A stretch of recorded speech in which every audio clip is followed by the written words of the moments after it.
Yo no sé de dónde soy, mi casa está en la frontera y las... Me llamo Jorge Drexler, tengo 37 años, me dedico a escribir canciones y a cantarlas. No siempre viví de eso, demoré mucho tiempo en darme cuenta qué es lo que quería hacer, como ya verán que después cuento en la entrevista. No tuve clara cuál era mi vocación hasta bastante tarde, pero por otro lado soy una persona bastante obstinada y al final terminé un poco saliéndome con la mía. Estoy como bastante contento por eso, pero he dejado un montón de cosas por el camino que me importan mucho también, ¿no? A veces creo que es más importante saber qué cosas dejar que qué cosas tomar en el camino que vas recorriendo, ¿no?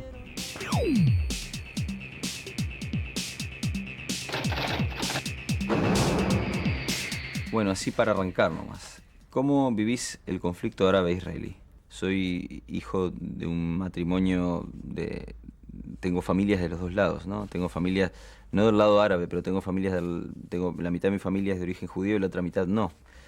Entonces, y aparte de eso debido también a eso viví un año en Israel cuando tenía 15 años, ¿no? Un año que la dictadura en el 79, un año particularmente desagradable de Uruguay dentro de todos esos años desagradables, ¿no?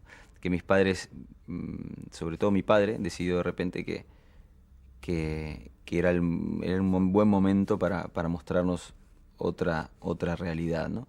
Y volví cada 10 años, una vez de paseo después, eso fue la primera vez en el 80, la segunda vez fue en el 89-90, y ahora volví por una semana en el 2000, el año pasado. O sea, fue cada 10 años. Y fue muy duro para mí ver cómo la realidad se fue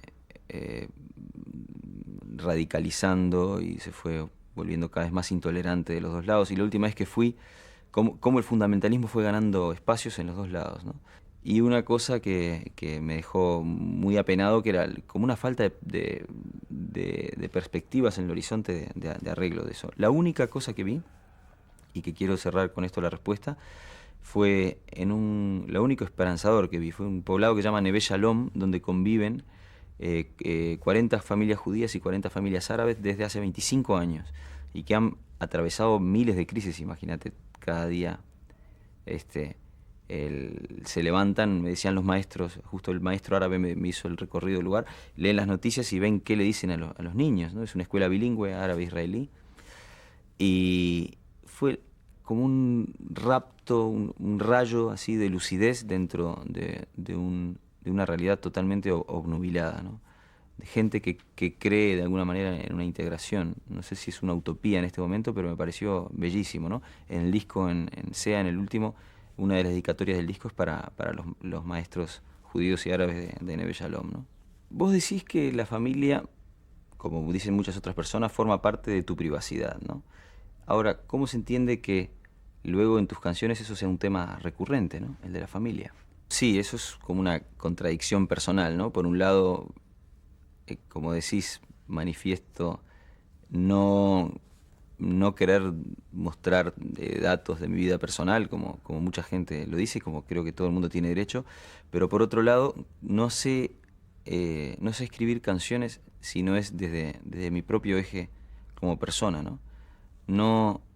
No soy la voz de los que no tienen voz, porque todo el mundo tiene voz, ¿no?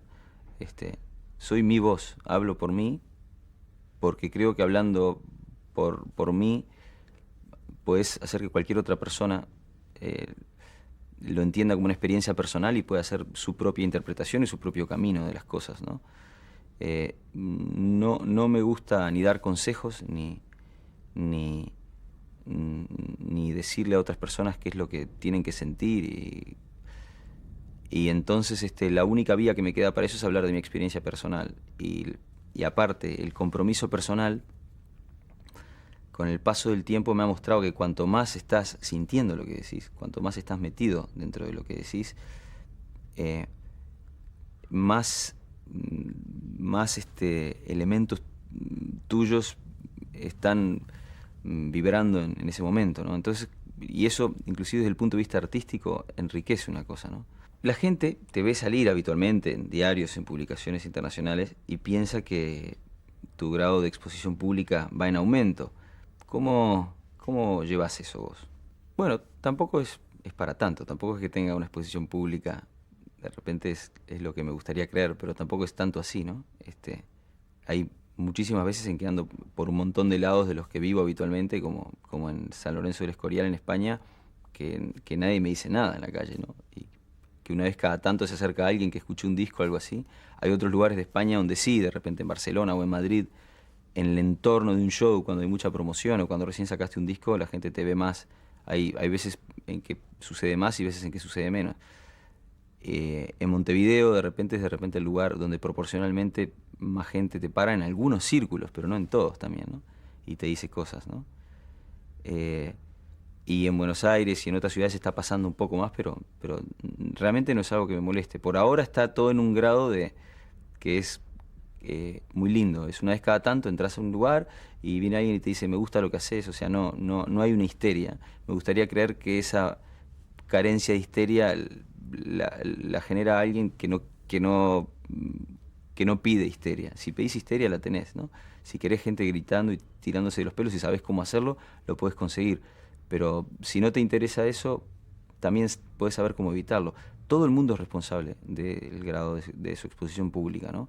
No existe eso de, uy, no me aguanto la gente que está así, porque yo en realidad quiero otro tipo de público. No, o sea, vos estás en control de lo que querés en eso, ¿no? Sabemos que una vez una periodista te preguntó si tenías derecho a hablar de tu país desde la distancia de la manera que lo hacías, sobre todo referente a la canción Un país con el nombre de un río.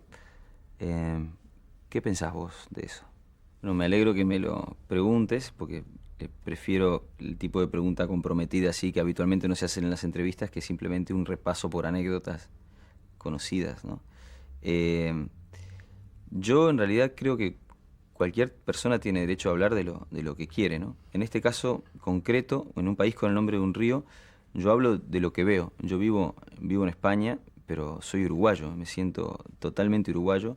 Es más, cada vez vivo más tiempo en Uruguay. Este año ya van a ir 3 meses que vivo en Uruguay. Tengo mi equipo de trabajo en Uruguay, mis últimos 2 discos los grabé en Uruguay y tengo una visión muy cercana y bastante documentada de lo que va pasando aquí, ¿no? Yo tuve un privilegio muy grande del que no gozan la mayor parte de los emigrantes, que fue de irme no acuciado ni por una persecución política ni por una persecución económica o anímica, como se está yendo mucha gente, ¿no? Yo veo a los uruguayos que llegan a Madrid y a los argentinos que llegan también, que son más o menos mi círculo de relación, ¿no? Y veo siempre esa dicotomía, siempre un punto como de dolor, casi bronca, de resentimiento muchas veces, ¿no? Por un montón de cosas que no se pueden hacer, por un montón de cosas que se quedan trancadas, por un país, nosotros, que no sabemos retener a toda una generación de jóvenes. El año pasado se fue más gente de Uruguay que el que se fue en el peor año de la dictadura, en el 74. Eso no es una broma, no es algo que se pueda decir al pasar. Es algo muy serio y muy grave que le está pasando a un país, y es algo que deberíamos preguntarnos todos qué responsabilidad tenemos en eso. Y a la vez, el otro punto de la dicotomía es una añoranza incurable, ¿no? Es como una cosa... no hay nada que nos guste más a los uruguayos, ni lo he visto en ningún otro lado, que no sea un autoanálisis constante de la identidad, ¿no? Quizás porque es una identidad muy joven, muy nueva, ¿no? En el último año y medio estuviste yendo mucho a Argentina. ¿Cómo ves la relación entre Uruguay y Argentina desde la distancia? Y la segunda parte de la pregunta es, ¿cómo puede ser que siendo uruguayo hayas recorrido antes el interior de España, luego el interior de Argentina, y no hayas recorrido sistemáticamente todavía el interior de tu país, que es Uruguay, ¿no? Tu pregunta tiene 2 partes. La primera, que voy a responder, digamos, es una que estaba esperando que me preguntaran, pero no me habían preguntado, ¿no? Es por qué, siendo uruguayo, recorres primero el interior de España, luego el interior de Argentina, y todavía no has hecho una recorrida sistemática del interior de Uruguay. Bueno, he tocado en la costa, en La Paloma, he tocado antes de irme a España en Paysandú y en Salto, cuando trabajaba de interno en el hospital de Paysandú, cuando estaba terminando la carrera de medicina. pero ¿por qué después, pudiendo hacerlo, no lo has hecho, ¿no? Es todo un tema, ¿no? Es todo un tema que pasa en gran parte por la relación que tenemos los uruguayos entre Montevideo y el interior, ¿no?